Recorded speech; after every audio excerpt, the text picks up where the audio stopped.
Hello, everyone, and welcome to every Mario Kart 7 course rank. Now, this is the 7th installment in the series, and for some reason, they randomly started naming these things with numbers. Mario Kart 7, though being a pretty bad game with a lack of a versus mode and a pretty bad character selection, I mean, it wasn't that bad, and a less than good character select screen, is still has a pretty good track selection. This is in part because the retro tracks, they actually just had to pick good tracks. I don't know why it took them 2 games to decide what if we picked good tracks to be our retro tracks. But they did. I mean, there were some good ones in Wii, but whatever. Let's just get started. There's not even any F tiers in this game as we start off with our D tier courses. At 32, we have Cheap Cheap Lagoon. And Cheap Cheap Lagoon is just a simple water track. Most of the track is underwater, but in Mario Kart 7, underwater driving wasn't to its fullest yet. It was pretty slow and didn't work as well as it does in Mario Kart 8. This caused the track to be kind of dull, and also there's just not much going on besides that glider section at the end, making it a pretty boring and lame track, especially when there's other tracks just like it, especially now that Dolphin Shoals in Mario Kart 8 exists and is infinitely better. At 31, we have N64 Luigi Raceway, and this is just from it being an old N64 track. This is the first retro course in the game, and it is just a weirdly shaped loop that doesn't really work well doesn't really work well compared to the rest of the tracks in this game. It's still a fine starter track to start off your retro selection, but I don't know. It's just not as good as the other tracks in this game. At 30, we have Toad Circuit. Now, this one everyone hates because of Mario Kart 8 Deluxe's Booster Course Pass remake of it. But they didn't realize that it was already pretty boring and dull to begin with. Like, besides the grass actually looking better than the Mario Kart 8 version somehow, this track is still just a figure eight, an advanced figure eight with some more stuff added onto it to make it not a figure eight. It feels like just a more vamped up version of figure eight circuit, and other than that, the only charm it has is those toad balloons. It's a pretty dull track to start off the game. And now those were only 3D tiers. Now we gotta move on to the C tiers, and there's some controversial takes in this one. Starting off with not a controversial take though, 29 GBA Bowser's Castle 1. It's Bowser's Castle 1. There's not much to it. Of course it's going to be this slowdown. It's also only the second retro course in the game. It's just Bowser's Castle 1, which, nothing wrong with it. It just is kind of a dull course, being the first Bowser's Castle and Super Circuit out of the other 3, which actually are pretty interesting. At 28, now this is going to be controversial. Woohoo Loop. Woohoo Loop is kind of boring, honestly. People overhype this one and act like, oh, it's so good. It shows so much of Wuhan. A Wii Sports reference isn't going to save you.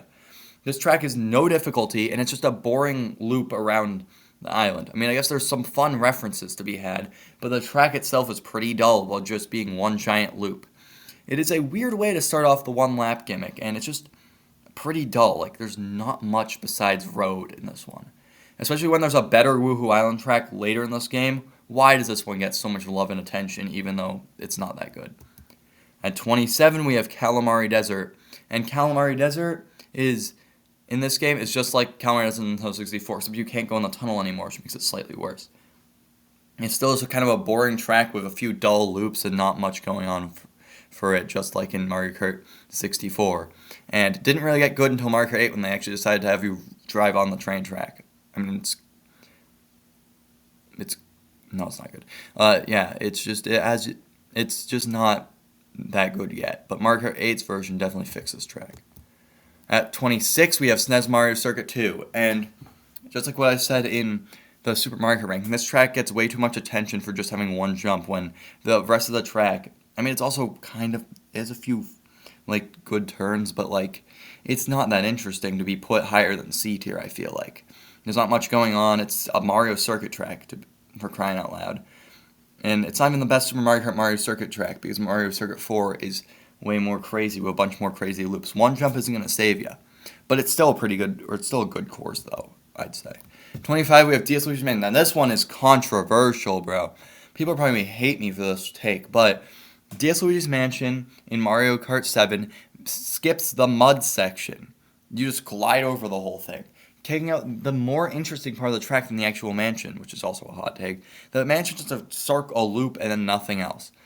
You barely spend time in the mansion, and most of the track was outside on the mud fields in the DS. But now that you just have the option to just glide over that whole thing, it's just not as interesting anymore, making it kind of a dull and boring track. Now we're on to the B tiers though, so we're finally into good track territory. And starting off, we have SNES Rainbow Road, which, it's SNES Rainbow Road. It's not too complicated, but at the same time, it's still pretty interesting with the thwomps and the lack of sides. But at the end of the day, it's still SNES Rainbow Road, meaning it can't really be ranked any higher than this placing. At 23, we have DK Jungle. And now people really like this one, and some people just hate this one, and I'm kind of in the middle on it, at least in this version. The Mario Kart 8 version, I do not like. But the original is fine. It's a okay homage to Dino Country Returns, even though I should have added more themes like they do in the Yoshi's Island track in Mario Kart 8 Deluxe. I feel like this track, I guess it's kind of fun, but like there's not much going on. It's still pretty simplistic with just kind of being a basic jungle track, making it not be able to rank any higher.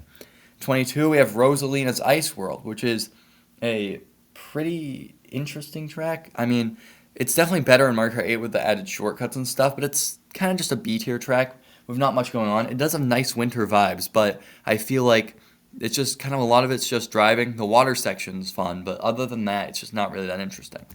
21, we have Mario Circuit, and this is the only Mario Circuit that lets you drive through Peach's castle, which is a really fun idea and pretty interesting. Too bad that they didn't even do a Mario 64 reference, just made it a loop. You just take a loop in the castle, but it's still a pretty interesting Mario Circuit, and probably like the second best Mario Circuit in the series, besides the DS one, on account of the DS one being more tricky and having a few more tight and harder, sharper turns. That this one kind of, besides having the castle and the mushroom, it is kind of a pretty dull track, but those things kind of do make the track a little better than they would be, so yeah, that's why it's in B tier.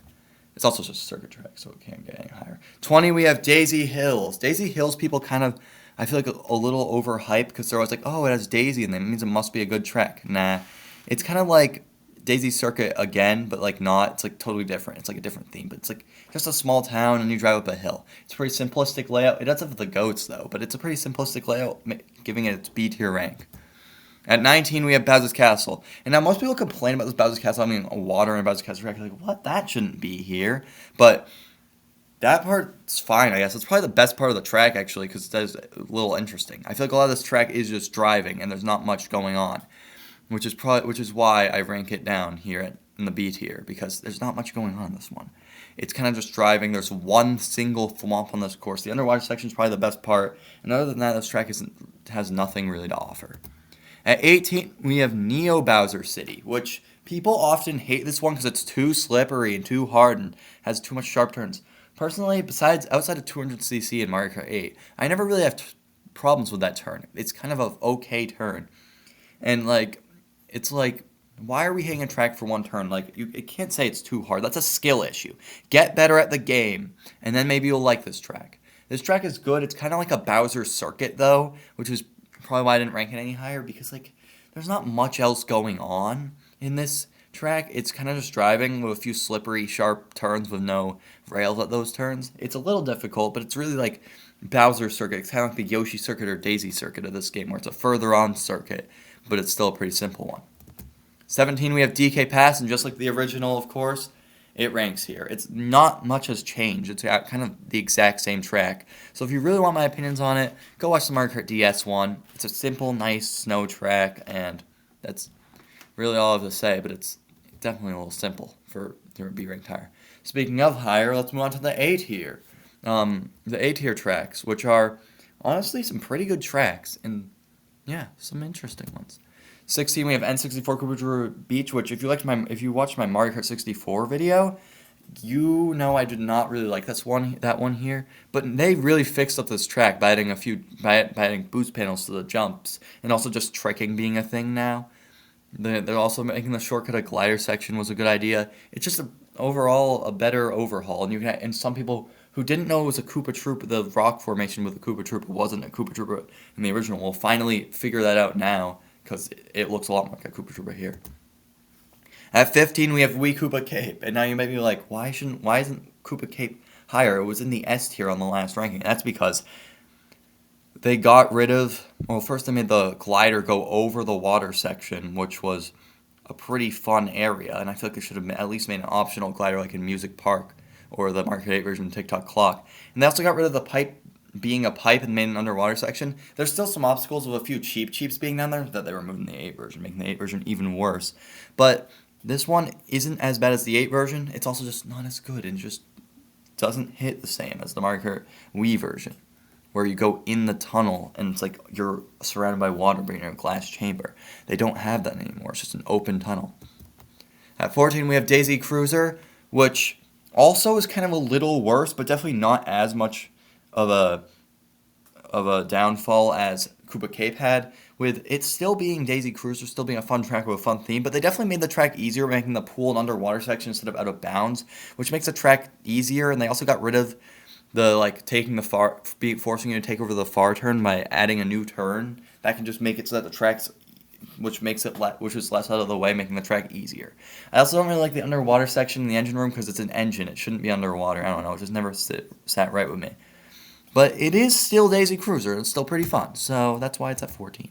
At 13, we have Shia Bazaar. And Shia Bazaar, I'm not going to say. It's a bizarre track. Okay, no. That was a bad joke. Okay. This track is pretty fun, being based on, like, the Middle East at night. With a market section that's really fun. Jumping across, like, different things is fun. It's like, and then the glider section is pretty fun, and the song is really good. The background music in this track is really good. So yeah, that's really what this track has to offer, which makes it a pretty good but not too good track, with some parts of this track still being kind of empty. At 12, we have Mushroom Gorge, which is also kind of worse than its original counterpart, because there's less mushrooms in this one, in the cave section especially, and there's just like glider mushroom. Marker 8 fixed this problem by adding back all the extra mushrooms but keeping the glider section. It's still Mushroom Gorge, so it's still going to be ranked pretty high, but it's not the same. There's just less mushrooms and it's less difficult. At 11, we have Music Park, which is kind of overrated, honestly. People like it because of its insane theming, which, yes, this is an insane theme track. But there are still some parts of this track that just aren't as interesting as other tracks. It has a lot to offer, but really layout-wise, it's not really that interesting. The instruments make for an interesting part to drive on, but it doesn't really add much to the gameplay. But yeah, it's still a pretty fun track, so I will rank it pretty high. And at 10, we have Rock Mountain. Rock Mountain is, or Alpine Pass in Europe. Why are all these have different names in Europe? Excuse me on the European names. I'm not going to do those. It's just too much. But you know what tracks I'm talking about if you're European, probably. But Rock Mountain is a fun track, and it's a pretty good glider-themed track. And I feel like the Mario Kart 8 version of this track kind of ruined its reputation with everyone kind of hating on it, because the Mario Kart 8 version is just more dull and with a way worse looking background, and gliding just not being as fun in Mario Kart 8. But in this game, it is really fun because gliding is a lot more fun with you like being able to like swoop a lot more. No wonder they made a glider based off the swoop bat. But yeah, it's a fun track and it's pretty fun. But there's still some dull parts of this track with some just turns that are just kind of turns. But like, it's still a pretty fun track. At 9, we have Coconut Mall, which definitely wasn't as massacred as Koopa Cape, but it was still it's still worse than it was in Wii. With the escalators having arrows on it and one less car being removed, also the mall feels empty. It feels like a COVID version of the track, which I just think is funny. But yeah, the mall is kind of empty, and like where all the Miis go. I mean, there's still some Miis, but like the mall's kind of empty. The car section removed a car. It's like a little bit worse. It's a slightly worse version of Coconut Mall, but it's still Coconut Mall and still pretty fun. So yeah. At 8, we have Waluigi Pinball, which if you watch my Mario DS version, you know why it's not an S tier. I don't know. There's just some parts that I feel like where there's not much going on, and there's not enough obstacles. I feel like the obstacles are all condensed at the end when they could have put obstacles on the way down, which I think could be fun, but they didn't really do that. And it's still Waluigi Pinball. It's still pretty good, but it's just not the greatest thing ever. But it's not like ruined or anything. It's just the same track, and yeah. Also, it's funny that they added a giant statue of Waluigi in this track when they neglected to add Waluigi as a playable character in this game because they thought he'd be too scary for kids. and then they added giant statue of him. Yeah, there were the team that chose the character selection, the team that chose the tracks, definitely weren't communicating on something. Now we move on to our S tier tracks, and there's only 7 S tier tracks in this game, which is still pretty good, but it's definitely not the best, or it's not the most S tiers, but for Mario Kart 7, it's pretty good. I mean, Mario Kart 7 has a pretty good track selection. That's more its lack of F tier than its amount of S tiers. 7, we have Maka Woohoo, which is better than Woohoo Loop, and I will die on that hill.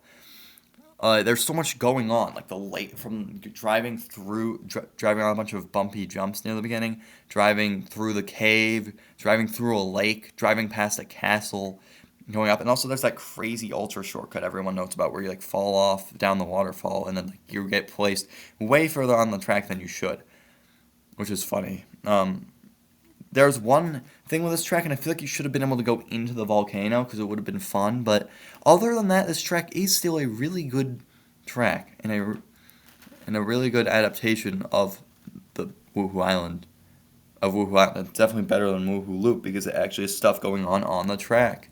6, we had Dino Jungle, which is basically the same track as it was in Double Dash. Pretty fun, pretty difficult, not as difficult because it's Mario Kart 7. The controls are a lot easier, which doesn't make them better, it just makes them easier. It's kind of, which is why I prefer the Double Dash version. But they kept all the obstacles, and it's still a pretty good track. So yeah.